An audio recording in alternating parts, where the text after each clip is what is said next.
I'm glad to be here today and have the opportunity to speak to the audience. And as I see, okay, logistics is not the field that basically has been discovered the last 4 or 5 hours. But anyway, to introduce myself first, I'm Markus Westphal, and I'm head of the Competence Center Modules, Assemblies, and Sequences, which sounds definitely, I think, a little bit awkward to you. But basically, we've seen today a lot of things for development and using for customers in the automobile industry. I mean, we've seen a lot of fancy cars here. I think that was very impressive. But in the end, these cars have to be built. And that's basically where we step in, because the complexity we're having there is growing every day, every second while we're speaking. And so we, from our side, say, well, how can we use the technology that is out there to help bring the best solution to our customer? But starting at the beginning, to let you know where we actually, Schnellecke, come from. We're a company founded in 1939 in Wolfsburg, starting with transport. So we were there when VW built up his plant in Wolfsburg, and we brought the first bricks there, so that there in the end is a real great facility. But with transport, we said, okay, we can't live for the future, so we have to change. Basically, we have to change and go into logistics. So I would just leave my jacket here as a symbol for the change. Because coming with logistics and coming with the complexity I already talked about, we're considering and we're confronted with new ideas we have to find for us.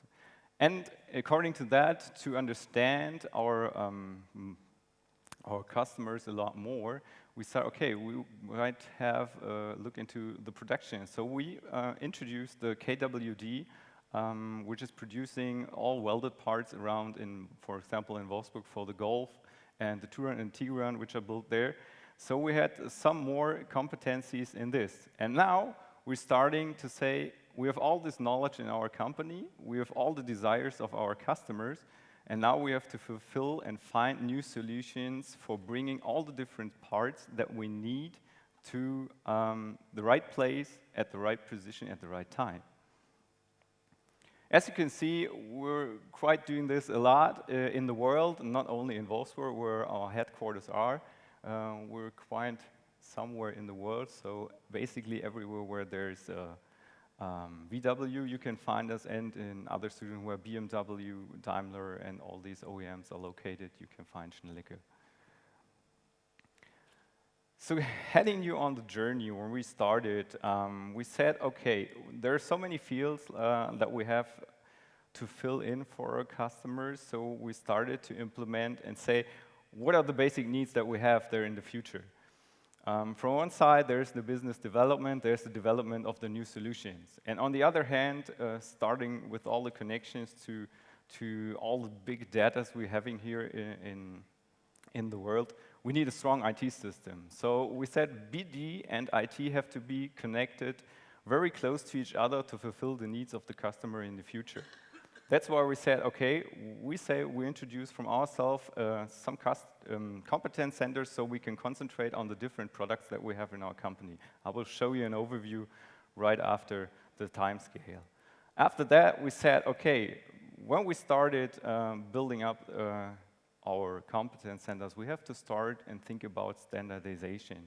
Because in the end, when we're talking about Oculus Rift or Google Glasses or whatever there's out there, we're just talking in the end just about devices.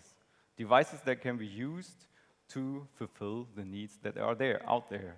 So, but to fulfill this, you need a strong IT environment behind it and standardized processes, because you don't want to set up for using device for one part or for the other. You don't want to concept everything new.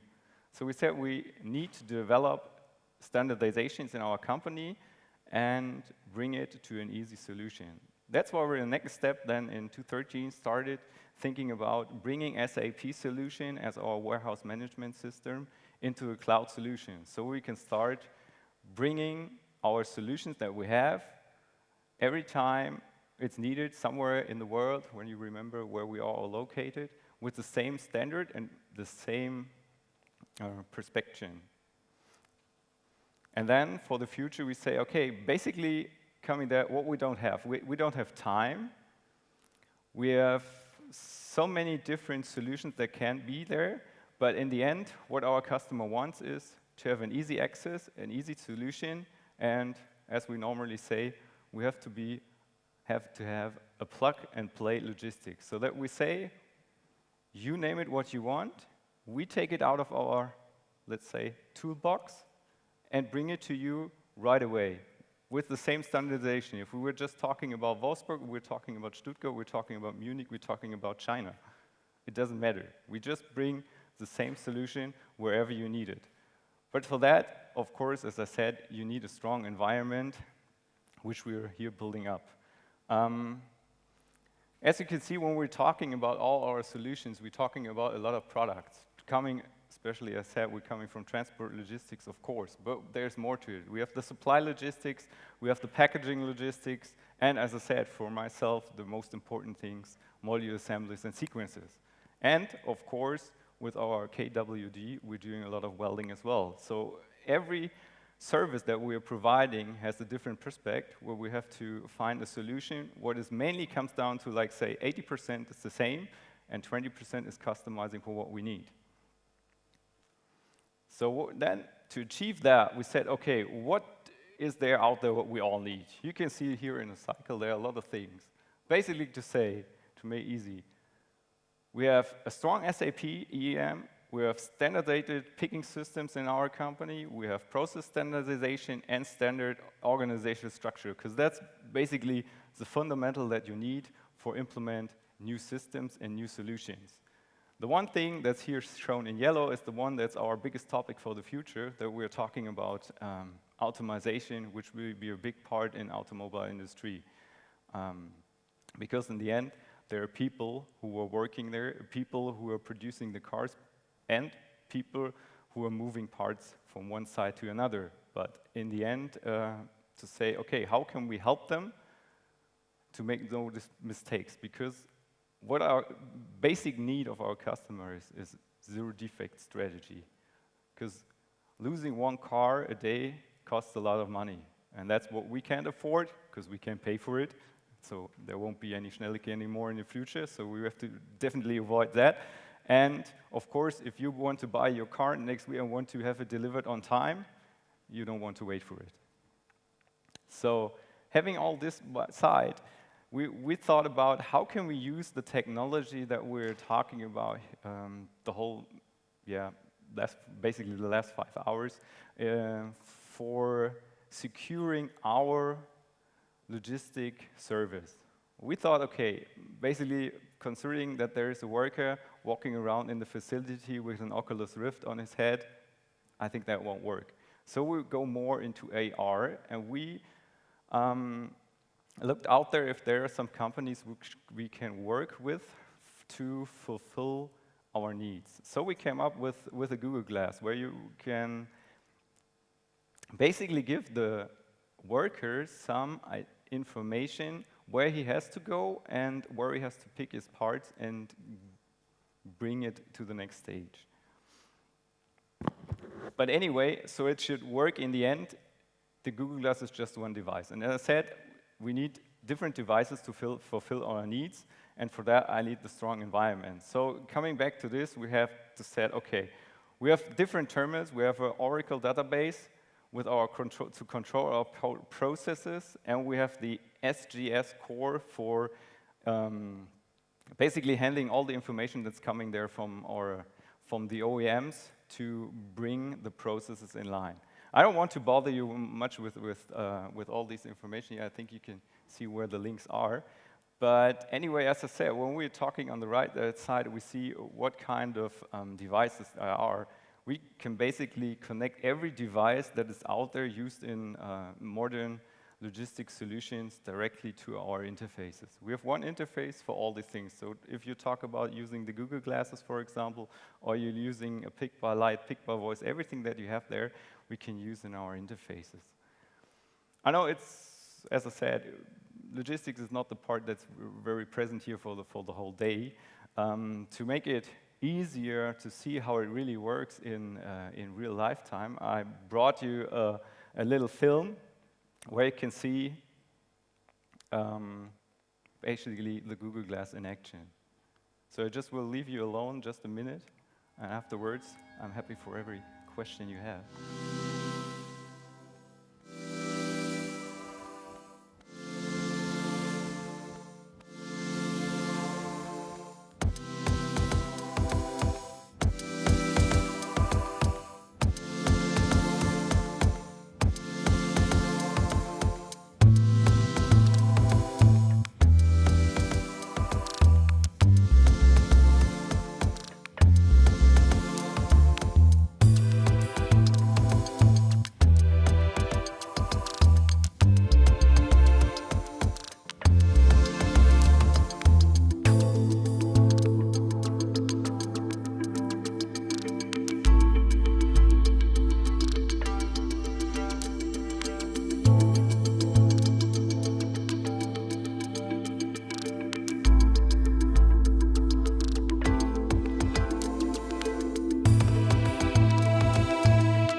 So hopefully it got a little bit clearer what I would try to explain to everybody.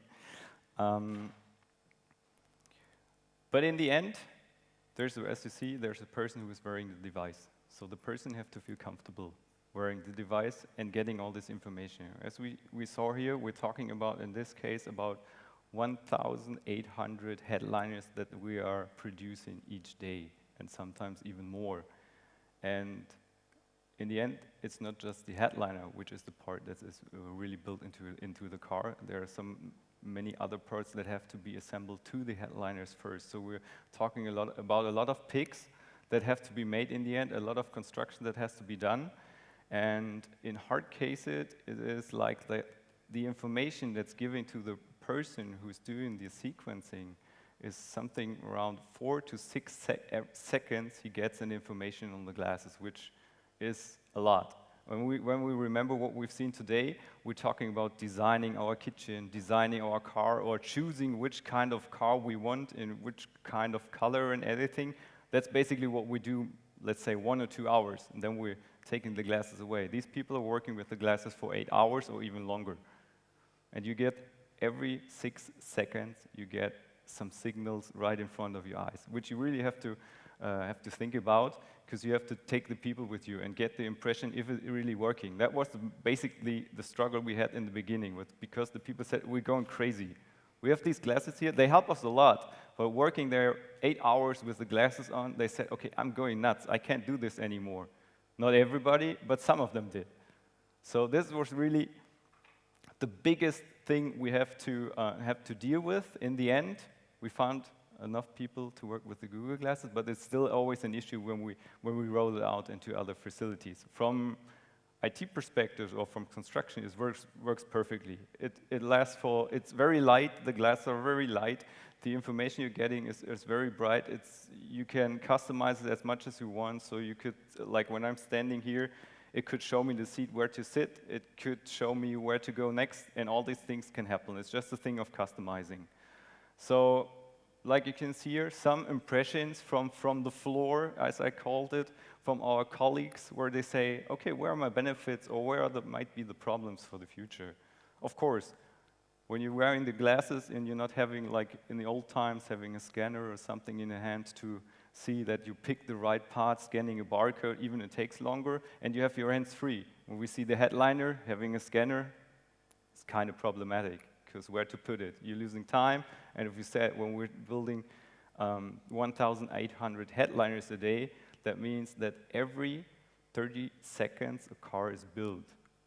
So considering that, time is something you don't even have in the process.